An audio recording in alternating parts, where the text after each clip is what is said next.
नमस्कार विद्यार्थी मित्र, आज आपण वैकल्पिक विषय इतिहास याचा हा इंट्रोडक्टरी पार्ट जो आहे तो पाहणार आहोत. आपण एमपीएससी 2025 मध्ये बदल करत आहे आणि त्या बदलांच्या दृष्टिकोनातून वैकल्पिक विषय या ठिकाणी इंट्रोड्यूस केले जाणार आहेत. तसं यूपीएससी मध्ये आपण पाहतोय की वैकल्पिक विषय अगदी पूर्वीपासूनच आहेत. यूपीएससी मध्ये तरी अगदी पूर्व परीक्षेला सुद्धा वैकल्पिक विषय होता, पण नंतर पुन्हा आपण पाहतोय की तो फक्त मेन्सलाच राहिलेला आहे, मुख्य परीक्षेलाच राहिलेला आहे. आलक कमिटीने म्हटलं होतं की वैकल्पिक विषय काढून टाकावेत, परंतु ज्यावेळेस ऍडमिनिस्ट्रेटिव्ह रिफॉर्म कमिशननं म्हटलं की असं काही करायला नको आहे, वैकल्पिक विषय असलाच पाहिजे. वैकल्पिक विषय हा गरजेचा काय आहे, तर आपण पाहतो की वैकल्पिक विषयामुळं एक त्या विद्यार्थ्याची जी काही नॉलेजची डेप्थ आहे किंवा त्याची आकलन शक्ती जी आहे, त्याची एखादी गोष्ट समजून घेण्याची जी काही क्षमता आहे ती तपासता येते.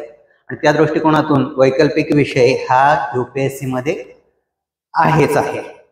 आता याच धर्तीवरती आपण पाहतोय की 2025 साली एमपीएससी मध्येही बदल केले जात आहेत आणि जो सिलेबस आहे तो पूर्णपणे आपल्याला यूपीएससीचा अगदी कॉपी पेस्ट प्लस त्याच्यामध्ये थोडंसं ऍडिशन अशा पद्धतीने पाहायला मिळतोय. थोडंसं विस्तारीकरण सिलेबसचं केलेलं आहे, एवढाच काय तो आहे, अन्यथा सर्व सिलेबस आहे तसा आपल्याला इथं पाहायला मिळतो. मग आता यूपीएससी सारखा सिलेबस आहे तर ती पद्धती जी काही परीक्षा घेण्याची आहे तशीच असण्याची शक्यता दाट आपण गृहीत धरून चालू शकतो. वैकल्पिक विषयाचं जे काही लेवल म्हणतो आपण, तर ती पातळी जी आहे त्या काठिण्य पातळी म्हणतो आपण, तर ती काठिण्य पातळी जर बघायला गेलं तर जरी एमपीएससी असेल किंवा यूपीएससी असेल म्हणत असेल किंवा आपल्याला ही काठिण्य पातळी जी आहे ती स्पर्धा परीक्षेसाठी पदवीची असेल, परंतु फक्त पदवीची काठिण्य पातळी या ठिकाणी कधीही नसते हे आपण पाहतो. कारण ही एकतरी ऑल इंडिया लेवलची किंवा राज्यस्तरावरची पूर्णपणे ही परीक्षा आहे, स्पर्धा परीक्षा म्हणतो आपण. आणि त्या दृष्टिकोनातून याची काठिण्य पातळी ते निश्चितच पदवीपेक्षा पुढली असते. आणि जे काही पोस्ट ग्रॅज्युएशन आहे, पदव्युत्तर पदवी आहे, त्या लेवलला आपण पोहोचू शकतो असं म्हणू शकतो. कारण काय आहे की यूपीएससीचा जो काही दर्जा आहे किंवा एमपीएससी जे काही पुढे जाऊन प्रश्नपत्रिका काढेल त्या दर्जाचा विचार केला तर अगदी MA करत असतानाही त्या विषयाची काठिण्य पातळी MAच्या विषयामध्ये येणं हे शक्य नाहीये. तेवढा दर्जा या मोठा असतो या परीक्षांचा. कारण या ठिकाणी अगदी पासिंग नाहीये, तर या ठिकाणी स्पर्धा परीक्षा आहे. ते आपल्याला या ठिकाणी मार्क्स फक्त देणार नाहीये किंवा 10% पडले, 20% पडले, 30% पडले, याला काही अर्थ नाहीये. या ठिकाणी मेरिट वरती डिपेंड असणार आहे. तर या दृष्टिकोनातून वैकल्पिक विषय हा एक खूपच महत्वाचा विषय या ठिकाणी होतो. कारण वैकल्पिक विषय हा जवळपास नाही म्हटलं तरी पण 1/3 वेटेज मेन्स कव्हर करतो. कारण 1750 मार्कांची मुख्य परीक्षा असणार आहे आणि त्याच्यापैकी 500 मार्कांसाठी वैकल्पिक विषय असणार आहे. आणि या दृष्टिकोनातून विचार केलं तर 1/3 वेटेज आपल्याला असल्याचं दिसून येतं कमी अधिक प्रमाणामध्ये. म्हणून वैकल्पिक विषय हा महत्वपूर्ण ठरणार आहे एखाद्या मुलाच्या सिलेक्शन मध्ये. आता एमपीएससी जे काही आणत आहे त्याचा फायदाही आपल्याला यूपीएससी साठी होणारच आहे. यूपीएससी आणि एमपीएससी एकाच वेळेस आपल्याला देता येणार आहे. आणि या दृष्टिकोनातून हा जो काही आपला ऑनलाईन आणि ऑफलाईन कोर्स हा जो काही असणार आहे तो दोन्हीसाठी सारखाच असणार आहे. यूपीएससी आणि एमपीएससी या दोन्हीसाठी पण सारखाच असणार आहे. तर या दृष्टिकोनातून हा आपण या विषयाकडे वळतोय. आता इतिहास हा वैकल्पिक विषय घेऊन आपण समोर येत आहोत आणि तुम्ही जे बसलेले विद्यार्थी आहात ते वैकल्पिक विषय इतिहास निवडताय. तर याचं रिझनही तसंच आहे की इतिहास का आपण एकतरी इतिहास आवडतोय. सर्वांना इतिहासाच्या ज्या गोष्टी आहेत अगदी लहानपणापासून आपण गोष्टीमध्ये रमत असतो आणि त्या दृष्टिकोनातून इतिहास हा विषय सगळ्यांचा आवडीचा विषय आहे. फक्त याच्यामध्ये थोडंसा अवघड जाणारी गोष्ट असते ती म्हणजे काय, सण आणि सणावळ्या. पण सर्वच काही तारखा आवश्यक आहेत, सर्वच तारखा समजल्या पाहिजे, पाठ असल्या पाहिजेत असं काहीच नाही आहे. आणि मग या दृष्टिकोनातून हा विषय खूपच सोपा आहे, हा इंटरेस्टिंग विषय आहे हे तरी आहेच आहे. इंटरेस्टिंग विषय असणं हा गरजेचा आहे कुठलाही वैकल्पिक विषय निवडत असताना. कारण काय आहे, आपण ही स्पर्धा परीक्षा 1 दिवस 2 दिवसामध्ये कव्हर करू शकत नाहीये. आणि आपण आज परीक्षेचा फॉर्म भरला आणि लगेच आपण त्याच वर्षी पास झालो किंवा 2 महिन्यामध्ये पास झालो असं कधी होत नाही. आणि मग एखादी विषय जर आपल्या आवडीचा नसेल तर साहजिकच आहे की 1 वर्ष 2 वर्ष एखादी विषय कंटिन्युअस वाचायचा आहे तर तो इंटरेस्टिंग असणं गरजेचं आहे. अन्यथा इंटरेस्टिंग नसेल तर आपण तो विषय अर्ध्यावरती सोडून देऊ शकतो आणि त्याच्यामध्ये मार्क्स येऊ शकत नाहीत. तर त्या दृष्टिकोनातून इंटरेस्ट हा एक महत्त्वपूर्ण विषय आहे, जो की सहजासहजी इतिहास हा सगळ्यांनाच इंटरेस्टिंग विषय असतो, सगळ्यांसाठीच असतो हे आपण पाहतो. या दृष्टिकोनातून आणखीन एक याचा इतिहासाचा फायदा काय आहे तुम्हाला, तर आपण पाहतोय की तुम्हाला GS जे आहे, सामान्य अध्ययन जे आहे, तर पहिल्या पेपरमध्ये सामान्य अध्ययनच्या आपल्याला कल्चरल हिस्ट्री आहे, आधुनिक भारताचा इतिहास आहे, वर्ल्ड हिस्ट्रीवरती प्रश्न येणार आहेत आणि त्याचबरोबर कमी अधिक प्रमाणामध्ये सोसायटी, इंडियन सोसायटीचे जे प्रश्न आहेत तेही थोडेफार इतिहासाशी रिलेटेड होऊन येतात असे आपण पाहतो आपण.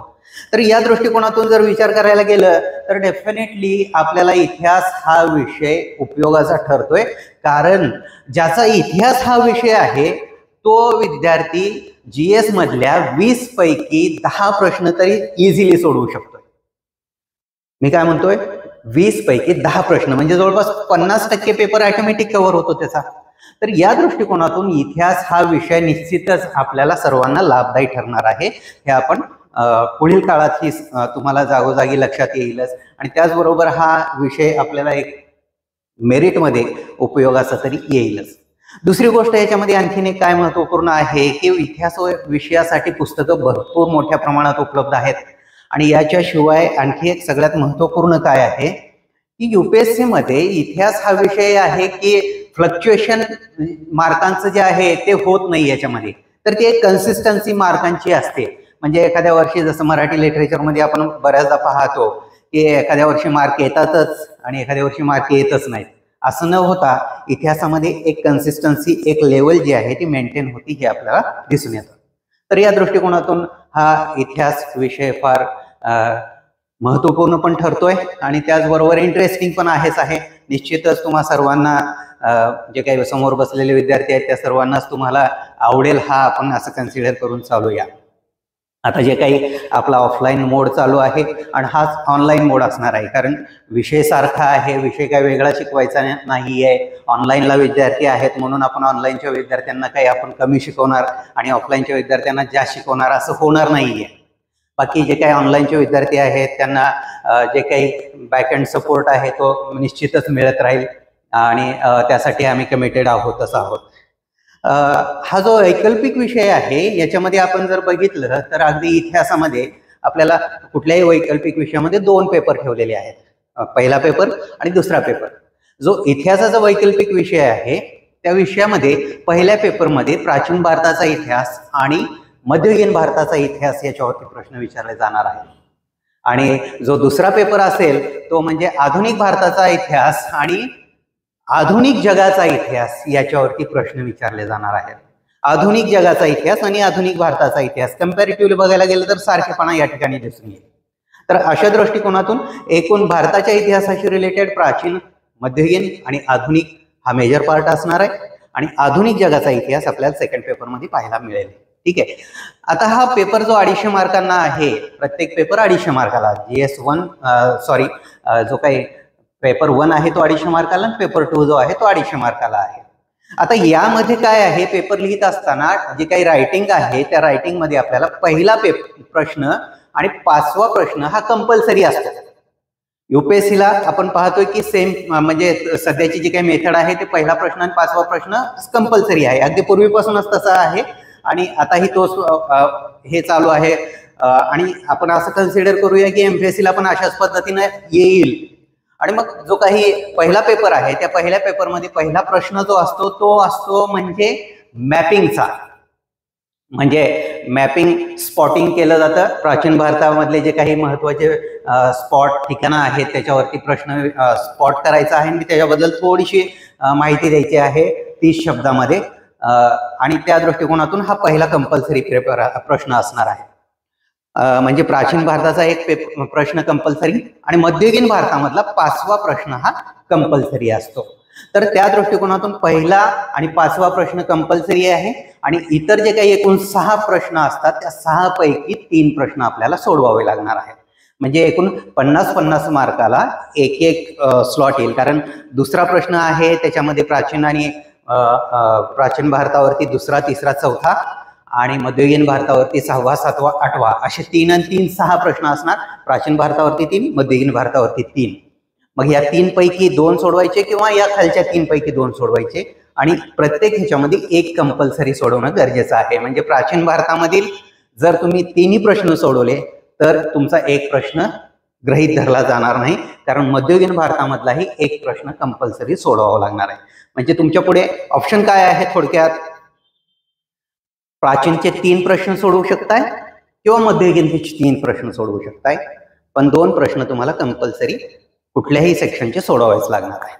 सेम पद्धतीने आपल्याला सेकंड पेपर मध्ये ही पाहायला मिळेल. पहिला आणि 5वा प्रश्न सेम आहे आणि पहिला आणि 5वा प्रश्न सेम आहे. बाकीच्या ह्याच्यामध्ये 3 आणि 3 6 मधून 3 सोडवायचे. आता याच्यामध्ये आणखीन एक काय आहे, पहिल्या पेपरमध्ये जो दुसरा, तिसरा आणि चौथा प्रश्न असणार आहे किंवा 6वा, 7वा आणि 8वा प्रश्न असणार आहे, त्याच्यामध्ये 15 मार्काला एक, 15 मार्काला एक आणि 20 मार्काला एक असा स्लॉट आहे. पण ते सेकंड पेपरमध्ये 20 मार्क, 20 मार्क आणि 10 मार्क अशा पद्धतीने प्रश्न येणार आहे. तर अशा पद्धतीनं हे एक आपलं बेसिक जे म्हणू शकतो आपण पेपरचं ते असणार आहे. तर या दृष्टिकोनातून आपण जर पाहिलं तर जनरली आपण इतिहास हा विषयाचा उपयोग कसा होतोय हे पाहिलं. जसं की इतिहासाचा आपल्याला विषय का निवडायचा, जनरली आपण पाहतोय की याचा ट्रेंड व्यवस्थित आहे. दुसरी गोष्ट आपण GS मध्ये याचं वेटेज आपोआपच कव्हर होतं आणि त्यामुळे ओव्हरलॅपिंगमुळे हा एक फायदा होतोय. आणखीन एक बघितलं तर आपल्याला दिसून येईल की निबंधामध्ये पण हा उपयोगाला येतोय बऱ्यापैकी. कारण कोणत्याही निबंधामध्ये आपण ज्यावेळेस इंट्रोडक्शन करतोय त्याच्यामध्ये बऱ्यापैकी हिस्टॉरिकल पर्स्पेक्टिव्ह असतो आणि मग या दृष्टिकोनातून इतिहासचा हा विषय असेल तर मग तो सोसायटीच्या अनुषंगाने असेल, टेक्नॉलॉजिकल असेल किंवा अगदी आपण वैचारिक दृष्ट्या असलेले निबंधही जर विचारात घेतलं तर त्याचा कुठं ना कुठं इतिहासाचा मागोवा असतो आणि त्या दृष्टिकोनातून हा एक जो काही पर्स्पेक्टिव्ह तयार होतो इतिहास या विषयामुळं, तर तो आपल्याला तिथं उपयोगाला येतो. आणि UPSC मध्ये जसं या विषयाची एक पास होणाऱ्यांचे हे बघितली आपण, संख्या बघितली तर निश्चितच त्याची जास्त आहे हे दिसून येतं. आणि त्या दृष्टिकोनातून आपण जर पाहिलं तर MPSC मध्येही आपल्याला हा उपयोग येणार आहे. हा विषय खूपच उपयोगाला येणार आहे हे आपण पाहतो. आता जसं आपण म्हटलं की पहिला पेपर हा जो आहे तो जनरली आपला पहिला पेपर प्राचीन भारत आणि मध्ययुगीन भारत आणि दुसरा पेपर जो आहे आधुनिक भारत आणि जगाचा इतिहास याच्याशी रिलेटेड आहे. आपण डिस्कसही केलेलं आहे की याच्यामध्ये पहिल्या पेपरमध्ये जो काही पहिला पेपर आणि दुसरा पेपर या दोन्ही ठिकाणी क्वेश्चन 1 आणि क्वेश्चन 5 हे कंपल्सरी आहेत आणि बाकीच्या सर्व 6 प्रश्नांपैकी 3 प्रश्न आपल्याला सोडवायचे आहेत हे पाहिलेलं आहे आपण. तर या दृष्टिकोनातून इतिहास हा वैकल्पिक विषय जर बघितला तर प्राचीन भारत आणि मध्ययुगीन भारत हे आपले पहिला पेपरमध्ये कव्हर करतात. आणि मग आपण जनरली बघितलं तर इतिहास काय आहे, इतिहास म्हणजे एक परिवर्तन आहे. अगदी आपण असं म्हणतो की होमोसेपियन्स पासून आपल्या मानवी इतिहासाची सुरुवात जी झालेली आहे तर ते पाहिल्यानंतर जो काही परिवर्तन होत गेलेला आहे हळूहळू. तुम्हाला ते मेंटॉसची ऍड जर पाहिली असेल तर त्याच्यामध्ये लक्षात येईल की मेंटॉसच्या ऍड मध्ये दाखवलेला आहे की पूर्वी मानव कसा होता आणि त्यानंतर पुढल्या काळामध्ये कसा बदलला, त्याच्यानंतर आगीचा शोध लागल्यानंतर कसा बदल झाला त्याच्यामध्ये, त्यानंतर आपण पाहतोय की चाकाचा शोध लागल्यानंतर त्याच्यामध्ये कसा बदल झाला. तर हे सगळं जर आहे टेक्नॉलॉजिकल इनोव्हेशन्स, थोडक्यात काय तंत्रज्ञानातील बदल यांचा मागोवा म्हणजे एक इतिहासाचा मागोवा आपण म्हणू शकतो. कारण पूर्वीच्या काळामध्ये होणारी युद्ध आणि आताच्या नंतरच्या कालखंडामध्ये होणारी युद्ध याच्यामध्ये फरक असलेला आपल्याला पाहायला मिळतो. अगदीच उदाहरण जर बघायला गेलं तर आर्य भारतामध्ये आले त्यावेळेस त्यांना घोडे माहित होते आणि घोड्यामुळे त्यांना जे काही यश मिळालं तर त्यामुळे भारतामध्ये आर्यांचा प्रसार आणि आक्रमण हे यशस्वीरित्या होऊ शकलं हे आपण पाहतोय. मध्ययुगीन कालखंडामध्येही आपण पाहतोय की ज्यावेळेस हेमू हत्तीचा जे काही बळ होतं हत्तीबळ म्हणतो आपण, तर ते हत्तीबळ घेऊन हत्तीचा वापर युद्धामध्ये करायचा आणि मोगलांनी घोड्यांचा वापर केला.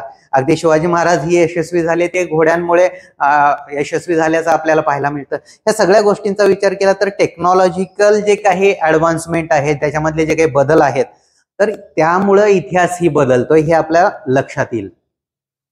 अगदी जर प्राचीन काळापासून विचार करायला गेलं तर असं म्हटलं जातं की इतिहास कसा घडत गेला, तर पहिल्यांदा इतिहासाला बदल होण्यास सुरुवात होती किंवा इतिहास घडायला सुरुवात होती ती म्हणजे कुठली, इनकॉग्निटो, त्याला रेव्होल्युशन असं म्हणतो. तर इनकॉग्निटिव्ह रेव्होल्युशन म्हणजे काय आहे, तर ती एक प्रकारे पूर्वीच्या काळामध्ये ज्यावेळेस होमोसेपियन्स यांची सुरुवात होते तर होमोसेपियन्सच्या आधीच्या याच्यामध्ये बघितलं तर मानवाचा मेंदू छोटा होता आणि होमोसेपियन्स पासून मानवाचा मेंदू मोठा व्हायला लागला. कारण पूर्वीच्या काळामध्ये जो काही शरीराचा आकार असायचा तो मेंदूचा छोटा आकार असायचा आणि बाकीचं मोठं शरीर असायचं. कारण काय, मानव हा कच्चं जे काही अन्न असायचं त्या कच्च्या अन्नावरती अवलंबून होता आणि त्यामुळे त्याचा मेंदू हा छोटा असायचा. आणि मेंदूची ग्रोथ होण्यामध्ये आपण जर पाहिलं तर सगळ्यात जास्त ग्लुकोजचं प्रमाण महत्वाचं ठरतं आणि त्या दृष्टिकोनातून हा मानवामधील जो काही बदल आहे, जो काही अन्नाचा शोध आहे, त्याच्यानंतर कृषीचं रेव्होल्युशन आहे म्हणजे कृषी क्रांती म्हणतो आपण, ॲग्रिकल्चर रेव्होल्युशन.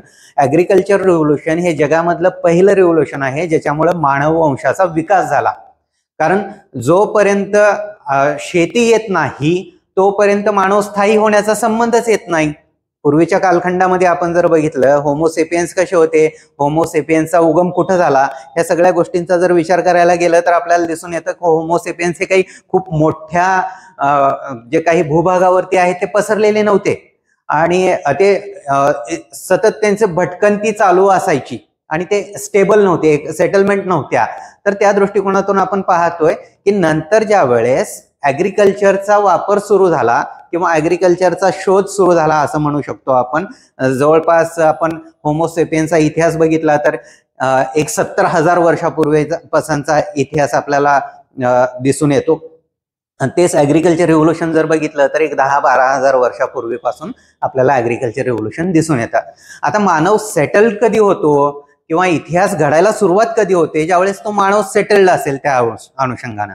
आणि मग सेटलमेंट कधी तयार होते त्याची आपण म्हणतो की आपलं असंघटित कामगार आणि संघटित कामगार याच्यामध्ये फरक आपल्याला जाणवतो. असंघटित कामगार हे काय आहेत, अगदी जे काही श्रमिक आहेत ते फिरत असतात प्रत्येक सीझन नुसार आणि तेच पद्धतीने आपल्याला इतिहासामध्ये पण आपल्याला त्या दृष्टिकोनातून पाहायला मिळतं की मानवाचा इतिहास कधी सुरू होतोय, ज्यावेळेस तो सेटल व्हायला सुरुवात झाला त्यावेळेस. आता याच्यामध्ये आपल्याला लक्षात येईल की जनरली जो काही ॲग्रिकल्चर रिव्होल्युशन झालं त्या ॲग्रिकल्चर रिव्होल्युशन झाल्यानंतर मानवाला ज्यावेळेस आगीचा शोध लागला त्या आगीच्या शोधानंतर खऱ्या अर्थानं मानवाच्या मेंदूचा विकास होत गेला. कारण कच्चं अन्नाच्या ऐवजी पक्क अन्न ज्यावेळेस त्यानं खायला सुरुवात केली त्यावेळेस त्याचा मेंदू वाढायला लागला आणि मेंदू जसा वाढायला लागला किंवा मेंदूचा विकास जसा व्हायला लागला तसं हळूहळू मानव इतिहासाला सुरुवात झाल्याचं आपल्याला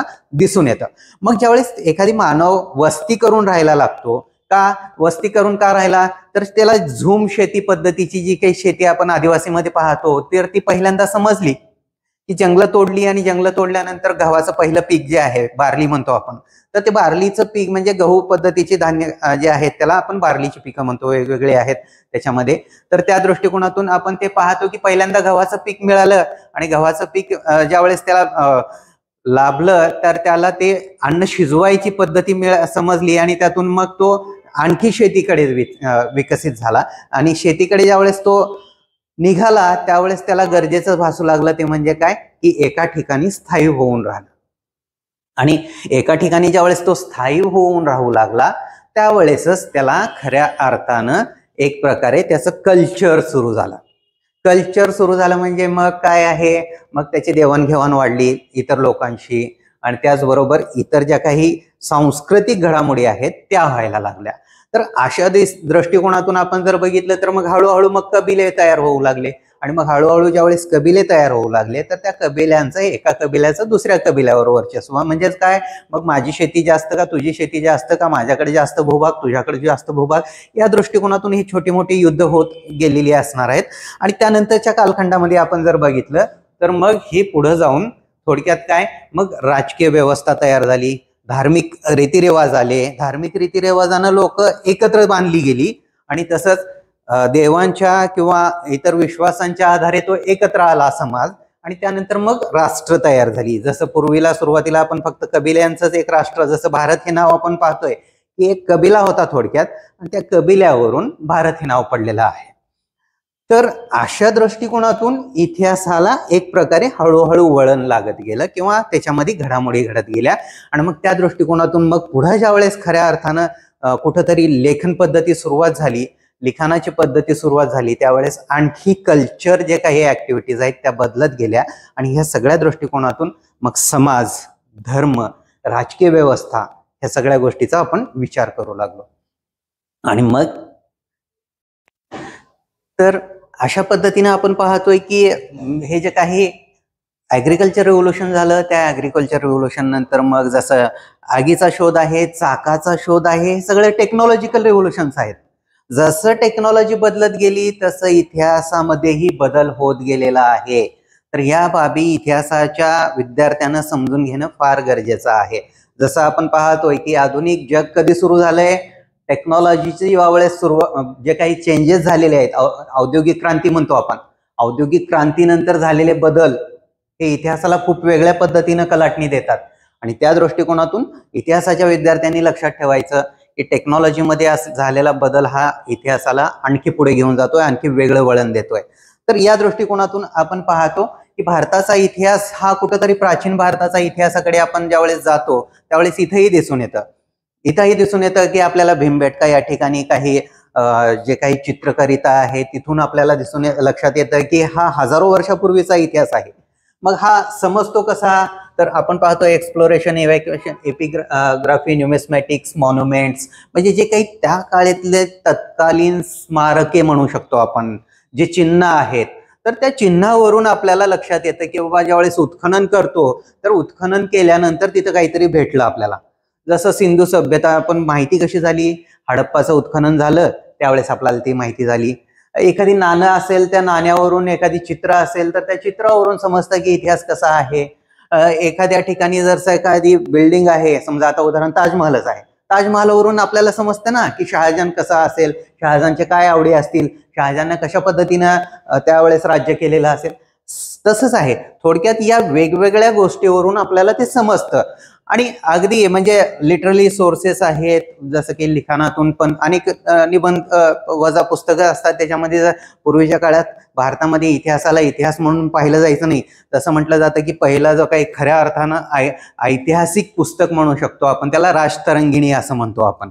मग हे राजतरंगिणी पहिलं जे काही कल्लननं लिहिलेलं पुस्तक आहे त्याच्यावरून काश्मीरचा इतिहास आपल्याला माहिती होतो. खऱ्या अर्थानं या पद्धतीनं पाहतो. बाकी अदरवाईज आपण जे काही इतिहास आपण शोधतो किंवा माहिती करून घेण्याचा प्रयत्न करतो तो वेदामधून घेतो, उपनिषदामधून घेतो, वेदांते आहेत, आणखी जे काही साहित्य आहे, बौद्ध धर्मग्रंथ आहेत, जैन धर्मग्रंथ आहेत, अशा पद्धतीने आपण पाहतो. तर या दृष्टिकोनातून लिटररी सोर्सेस मधून पण आपल्याला बऱ्यापैकी माहिती मिळते.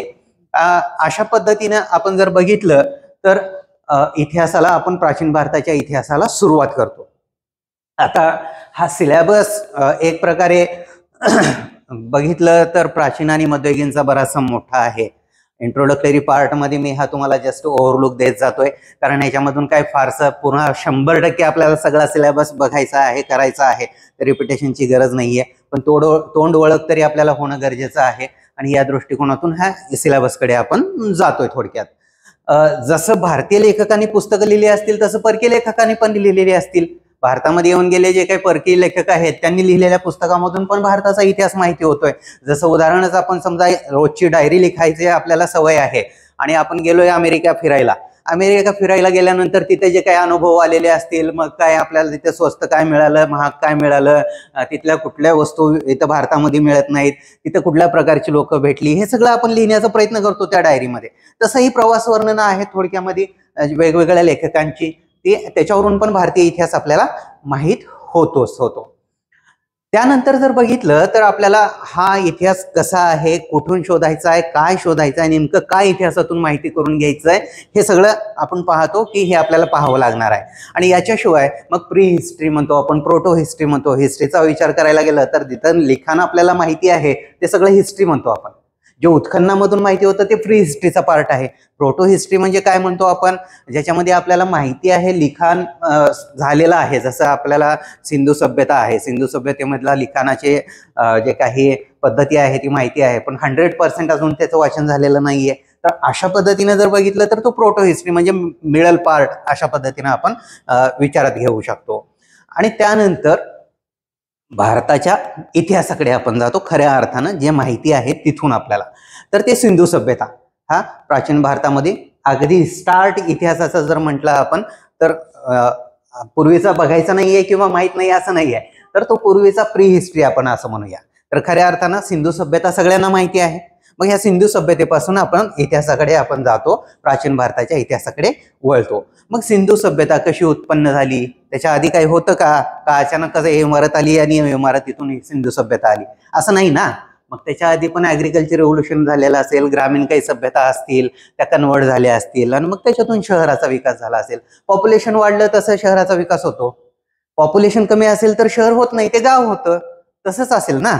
तर या दृष्टिकोनातून सिंधू सभ्यतेचं उत्पत्ती कशी झाली, त्याचा नेमका कालखंड कसा मोजायचा. कारण आपण जर बघितलं सायंटिफिकली जर विचार करायला गेलं तर C14चा वापर आपण एखादी कालखंड मोजण्यासाठी करतो. पण अगदी हजारो वर्षापूर्वीचा असेल तर त्याच्यामध्येही प्लस मायनस काही होऊ शकतं.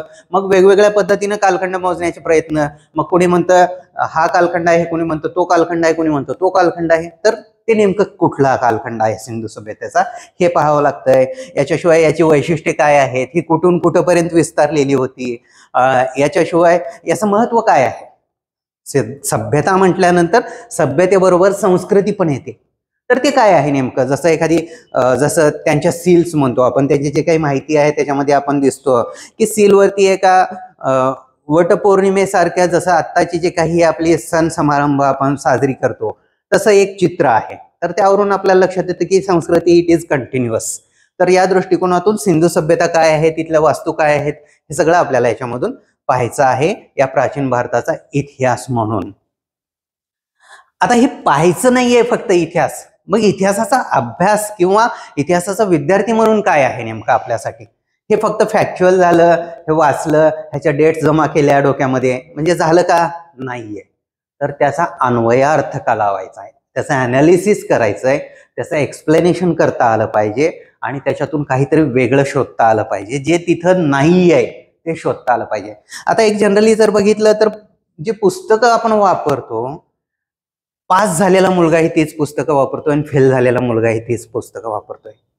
मग मार्कांमध्ये फरक का असतो, तर मार्कांमध्ये याच्यासाठी फरक असतो की पुस्तक वाचता आलं पाहिजे, पुस्तकामध्ये जे नाही आहे ते शोधता आलं पाहिजे, जे आहे ते मेमोराईज करता आलं पाहिजे. ते मेमोराईज होतच, ते समोर दिसतं आणि ते सर्वांसाठी सारखं आहे.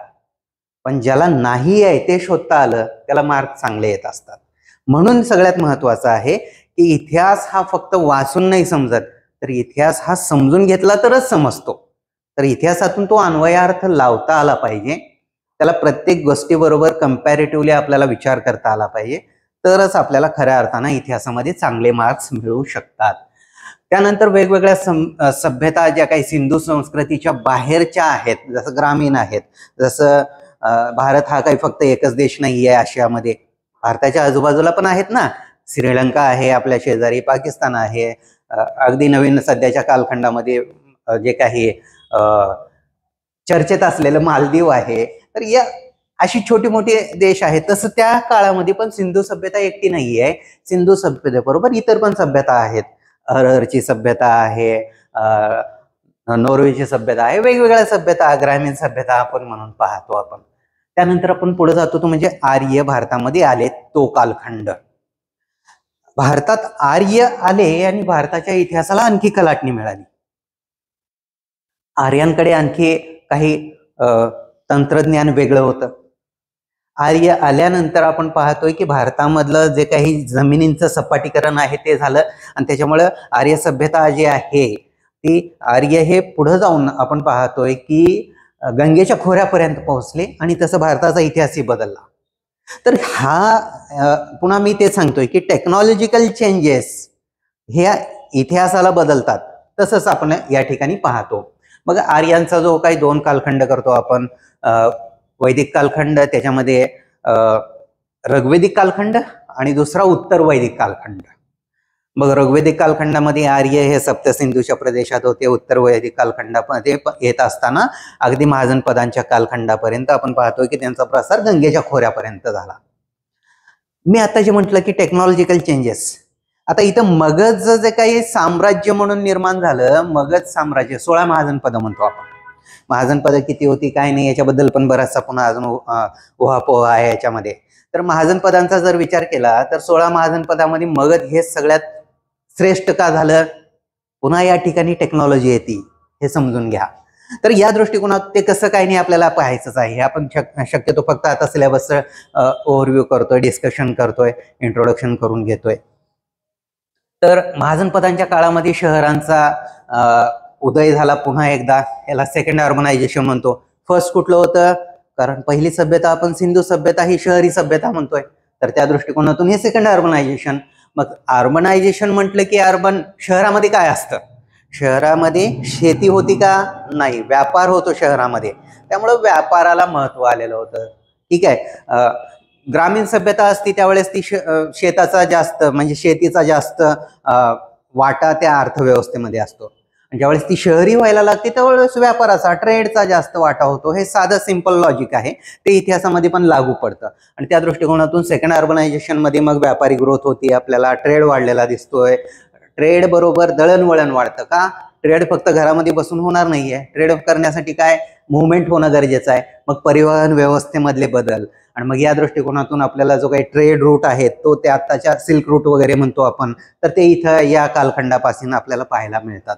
तर या दृष्टिकोनातून हे आपण पाहतो की या महाजनपदांच्या काळामध्ये जो काही आहे ती राज्य नवीन पद्धतीनं राज्य व्यवस्था तयार होऊ लागलेल्या होत्या. याच कालखंडामध्ये बौद्ध धर्म आणि जैन धर्म आली किंवा त्यांचा विकास झाला. याच्या मागेही काहीतरी आर्थिक कारण होतं, याच्या मागेही काहीतरी इतर कारणं होती. ती कशी काय नाही ते आपल्याला पाहायचीच आहेत. पण मोस्टली या कालखंडाला पूर्णपणे एक काय म्हणतो आपण की वेट देणारा किंवा त्याच्या अनुषंगानं पाहू शकतो आपण सगळा इतिहास कसा घडला, तर तो म्हणजे कुठला आहे? व्यापाराचा मोठ्या प्रमाणात उदय. आणि तो कसा काय नाही हे आपण पाहूयाच पुढल्या ह्याच्यामध्ये. आणि त्यानंतर महाजनपदांचा ज्या वेळेस शेवट येतो त्याच वेळेस मगधचं साम्राज्य उभं राहायला लागतं. मग हे मगधचं साम्राज्य आता जसं म्हटलं की टेक्नॉलॉजिकली मगधला जे काही ॲडव्हान्समेंट मिळत होतं, जे काही त्याच्याकडे वैशिष्ट्य होतं त्याचा उपयोग झाला आणि मगध हे साम्राज्य झालं. 16 महाजनपदामध्ये ते सगळं श्रेष्ठ ठरलं. आणि याच मगधच्या साम्राज्यावरती मौर्य साम्राज्य उभं राहिलं. मौर्य साम्राज्याचा पाया काय, कसा काय नाही हे आपल्याला, पाया म्हणजे काय आहे नेमकं अजून तेच मगधकडे गेलं की आपल्याला त्याचा पाया सापडतो. तर ह्या सगळ्या गोष्टी आहेत. मग या दृष्टिकोनातून जर बघितलं तर मग आपण आता खऱ्या अर्थानं आपण प्राचीन भारतामध्ये येत असताना मग राजघराण्यांच्या इतिहासाकडे जातोय. इथून मगधच्या साम्राज्यापासून राजघराण्यांचा इतिहास पाहायला लागतो किंवा पॉलिटिकल हिस्ट्री पाहायला लागतो. पूर्वीचा जो कालखंड आहे तो 16 महाजनपदांच्या आधीचा कालखंड जो आहे तो राजकीय घराण्यांचा, राजकीय इतिहासाकडे आपण जात नाही. तर तिथं काय जास्त दिसतं आपल्याला? तिथं सामाजिक धार्मिक इतिहास हा जास्त महत्वाचा दिसून येतो, त्याच्यामध्ये झालेले बदल दिसून येतात. तर तो थोडासा आपल्याला हे लक्षात घेणं आहे. इतिहास हा आपण जर बघितलं तर आपण इतिहासाचं कॅटेगरी गेली तर खूप इझी आहे इतिहास अभ्यासणं. इतिहासामध्ये राजकीय इतिहास, आर्थिक इतिहास, सामाजिक धार्मिक इतिहास हा जर तुम्ही अशा पद्धतीने त्याचे व्यवस्थितपणे कॅटेगरायझेशन करून त्याची वैशिष्ट्ये लक्षात ठेवू शकलो तर इतिहासासारखा सोपा विषय कुठलाच नाहीये. तर या दृष्टिकोनातून मग मौर्य साम्राज्याचा इतिहास पाहत असताना मग मौर्यांच्या काळामधली सामाजिक व्यवस्था कशी होती, मौर्यांच्या काळामध्ये धर्म कसा होता, मौर्यांच्या काळामध्ये अर्थव्यवस्था कशी होती, अर्थव्यवस्थेला चालना कशी दिली, मौर्यांच्या काळामध्ये राजकीय व्यवस्थेमध्ये काय काय झाल्या घडामोडी, अगदी म्हणजे चंद्रगुप्त असेल, अशोक असेल, सगळंच आपल्याला ह्याच्यामध्ये पाहायचं आहे. तर या दृष्टिकोनातून मौर्य आणि मग हे एवढं मोठं मौर्य साम्राज्य का विघटित झालं किंवा याचं पतन का झालं, ठीक आहे. जसं याचा उगम कसा झाला तर पतन कसं झालं हे पण पाहणं गरजेचं आहे. तर या दृष्टिकोनातून मग मौर्यांचं जे काही विघटन आहे ते, आणि त्यानंतर मग शुंग आणि कण्व आले, आणि मग या दृष्टिकोनातून मौर्य साम्राज्य झाल्यानंतर पोस्ट मौर्यन पिरियड म्हणतो आपण त्याला, मौर्योत्तर कालखंड. जसं कुशाण वगैरे येतात याच ठिकाणी आपल्याला, ग्रीक, शक, कुशाण, पाश्चात्य जे छत्रप आहेत ते वेस्टर्न छत्रप म्हणतो. ते काय कोण आहेत काय नाही हे सगळं आपल्याला पूर्ण डिटेलमध्ये पाहायचंच आहे त्याच्यामध्ये. आणि याच कालखंडामध्ये व्यापार जो आहे तो ट्रेड रूट जो वाढला आहे, कारण हे जे काही वेस्टर्न छत्रप आहेत, शक, कुशाण आहेत, हे बाहेरून आलेले आहेत आणि त्यामुळे भारताबरोबर त्यांचा संबंध वाढला. तर तो संबंध कसा वाढला, कशाच्यामुळे वाढला आणि काय नाही हे सगळं आपल्याला याच्यामध्ये पाहायचंय. अर्थव्यवस्था कशी बदलली याच्यामुळं, आणि ह्याच्यामुळं अर्थव्यवस्था म्हटल्यानंतर अर्थव्यवस्थेमध्ये फक्त जे काही उत्पादन होतं तेवढंच नाही, ट्रेड पण होतो ना. मग ट्रेड होत असताना तो ट्रेड कसा होतो तर विनिमयाच्या आधारे, एक्सचेंज म्हणतो आपण त्याला. मग एक्सचेंज काय आहे, पूर्वीच्या काळामध्ये बार्टर सिस्टम असायची. मग या कालखंडामध्ये आपल्याला दिसून येतं की हळूहळू नाण्यांचा वापर मोठ्या प्रमाणात व्हायला लागला, आणि मग आपण या कालखंडामध्ये मग नाण्यांचा आर्थिक दृष्टिकोनातून व्यापारामध्ये कसा काय नाही हे सगळं आपल्याला या ठिकाणी पाहायला मिळतं. आणि या कालखंडामध्ये विखुरलेपणा थोडासा जास्त होता, सेंट्रलाइज पॉवर नव्हती, आणि या सगळ्या गोष्टींमुळे काय झालं की सामाजिक सांस्कृतिक ज्या बाबी आहेत त्या पुन्हा बदलत गेल्या. म्हणजे शक ज्या ठिकाणी असतील त्या शकांच्या ठिकाणी तिथली वास्तुकला वेगळी असेल, तिथं साहित्य वेगळं झालेलं असेल, तिथं संस्कृती थोडीशी वेगळी असणार आहे. आणि त्याचबरोबर कुशाण ज्या ठिकाणी असतील, जसं गांधार वगैरे म्हणतो आपण, गांधार कला, तर ते वेगळं झालेलं दिसून येतं. म्हणूनच भारतामध्ये आपण म्हणतो अनेक धर्म आहेत, अनेक संस्कृती आहेत, अनेक वंश आहेत. त्याचं रिझनच हे आहे की पूर्वी प्राचीन काळापासून भारत हा बहुभाषिक, बहुधर्मीय, बहुसांस्कृतिकरित्या एकत्र आलेला. हे पुढे जाऊन आपल्याला पाहायचंच आहे की मग ह्याची युनिटी कशी झाली. डायव्हर्सिटी आणि युनिटी या दोन्ही गोष्टी भारतासाठी खूप इम्पॉर्टंट आहेत. तर त्या कशा झाल्या आणि काही नाही हे आपल्याला इथं पाहायचं आहे. तर मग हे या मौर्योत्तर कालखंडामध्ये पाहतो. याच कालखंडामध्ये जसं आपण पाहतो की नंतरच्या जर बघितलं तर पूर्व भारत वेगळ्या पद्धतीने पाहायला मिळतोय, दक्षिण भारत वेगळ्या पद्धतीने पाहायला मिळतोय, उत्तर भारत वेगळ्या पद्धतीने पाहायला मिळतोय. तर नेमकं काय आहे, कसं आहे. जसं इकडं दक्षिणेमध्ये सातवाहन पाहावं लागतंय, पूर्वेमध्ये आपल्याला जो खारवेल आहे तो पाहावा लागतो, आणि जसं आता म्हटलं कुशाण वगैरे हे आपल्याला उत्तरेमध्ये पाहायला मिळतात. तर प्रत्येक ठिकाणी संस्कृती वेगळी होती, साहित्य वेगळं होतं, आर्थिक देवाणघेवाणीच्या पद्धती वेगळ्या होत्या. तर ते सगळं आपल्याला याच्यामध्ये पाहायचं आहे. वास्तुकला बदलल्या, का बदलल्या तर त्या राजाला काय आवडायचं त्यानुसार त्यानं बांधलं, त्या राजाला काय आवडायचं त्यानुसार त्यानं त्या वास्तुकलेला प्रोत्साहन दिलं. म्हणून दक्षिण भारतातील वास्तुकला, साहित्य, त्याचबरोबर कला, संस्कृती ह्या सगळ्या वेगळ्या आहेत, आणि उत्तर भारतातील वेगळ्या आहेत. आणि जो आपला मधला पट्टा आहे, जो उत्तर आणि दक्षिणच्या मध्ये येतो, पश्चिम ते पूर्वपर्यंतचा, तर त्याच्यामध्ये हे बदल आपल्याला पाहायला मिळतात. हे कसे काय नाही हे आपल्याला सगळं पाहायचं आहे. आणि या नंतरचा जो कालखंड आहे तो म्हणजे गुप्तांचा आहे, गुप्त, वाकाटक, वर्धन राजघराण्यांचा. मौर्यांच्या नंतर सगळ्यात मोठं साम्राज्य झालं ते म्हणजे गुप्तांचंच, आणि वाकाटक त्याला असिस्टेड असल्यासारखं आपल्याला पाहायला मिळतं, गुप्त, वाकाटक आणि वर्धन. मग या कालखंडामध्ये पुन्हा आपण इतिहासाचं कॅटेगरायझेशन करतो तसंच की राजकीय इतिहास, ज्याच्यामध्ये राज्य आणि प्रशासन, आर्थिक इतिहास, आर्थिक परिस्थिती, नाणी, जमीन अनुदान, शहरी केंद्रांचा ऱ्हास, हे सगळं त्याचाच भाग आला आर्थिक इतिहासाचा. सरंजामशाही व्यवस्था हा आर्थिक इतिहासाचाच भाग आला. त्याचबरोबर आर्थिक पण येऊ शकतो आणि सामाजिक पण येऊ शकतो. मग सामाजिक इतिहास, सामाजिक इतिहासमध्ये सरंजामच्या पद्धती, जाती व्यवस्था, स्त्रियांची स्थिती काय होती, शिक्षण संस्था कशा होत्या, शिक्षण काय दिलं जायचं, हे सगळं आलं सामाजिक इतिहासामध्ये. आणि त्याचबरोबर सामाजिक आणि धार्मिक म्हणतो आपण, सामाजिक धार्मिक एकत्र केलं की त्या ठिकाणी साहित्य, संस्कृती, कला सगळंच आलं. आणि मग त्या दृष्टिकोनातून नालंदा शिक्षण, विक्रमशिला सारख्या युनिव्हर्सिटी त्या ठिकाणी आल्या, साहित्य आलं, वैज्ञानिक साहित्य आलं, कला आल्या, वास्तुकला आलं, हे सगळंच याच्यामध्ये आपण पाहतो. तर या दृष्टिकोनातून आपण जर बघितलं इतिहासाला, थोडक्यात मी पुन्हा ज्यावेळेस सांगतोय त्यावेळेस हे लक्षात घ्या. आता हा इंट्रोडक्टरी पार्ट जरी असला तरी पण इतिहासाचा अभ्यास करत असताना कायमस्वरूपी आपल्याला काय, आपल्याला लगेच परीक्षा आज एक दिवसामध्ये अभ्यास झाला, उद्या परीक्षा दिली आणि परवा दिवशी आपल्याला लगेच IAS किंवा डेप्युटी कलेक्टर केला असं नाही होणार. वर्षभर अभ्यास करायचा आहे. मग इतिहासाचा विद्यार्थी म्हणून आपल्याला समजून घ्यायचा आहे. तर या दृष्टिकोनातून ज्यावेळेस ही आपण इतिहासाकडे पाहत असतो त्यावेळेस आपल्याला ती कॅटेगरी करायची लक्षात एक सवय तयार करून घ्या. ऑटोमॅटिक इतिहास सोपा जाईल. इतिहासाला कुठंही अवघडपणा येणार नाही आणि इतिहास जो बोरिंग वाटतो, बऱ्याचदा सणसणावळ्यामध्ये अडकतो, आकडेवारीमध्ये अडकतो, तर काहीही होणार नाहीये. तर इतिहास हा इंटरेस्टिंग होईल. तर अशा पद्धतीनं आपल्याला इथं पाहायला मिळतं की गुप्त कालखंडामध्ये, गुप्त वाकाटक आणि वर्धन कालखंडामध्ये काय काय अभ्यासायचं आहे. सेम पद्धतीनं गुप्त काळामधील प्रादेशिक राज्य, गुप्त काळामध्ये आपण म्हणतो की गुप्तोत्तर जे काही राज्य आहेत त्याच्यामध्ये आपण पाहायला मिळतं की बदामीचे कदंब आहेत, पल्लव आहेत, चालुक्य आहेत. म्हणजे विखुरलेपणा पुन्हा या ठिकाणी आला. भारतीय राजकीय पॉलिटी जी आहे, राजकीय व्यवस्था जी आहे, तर ती डिसइंटिग्रेटेड झाली. वेगवेगळी विखुरलेपणा या ठिकाणी आपल्याला पाहायला मिळतो आणि याचा सगळ्यांचा परिणाम जो आहे तो साहित्यावरती झाला, संस्कृतीवरती झाला, समाजावरती झाला, अर्थव्यवस्थेवरती झाला. सगळ्याच गोष्टीवरती हा परिणाम झाल्याचं आपल्याला पाहायला मिळतं आणि त्याच्यामुळे या ठिकाणी आपण पाहतोय की वैष्णव आणि शैव धर्मपंथांची वाढ झाली. धर्माची नाहीये, धर्मपंथ म्हणतो आपण, कारण हे सगळे विदिन द हिंदुइझम आहे.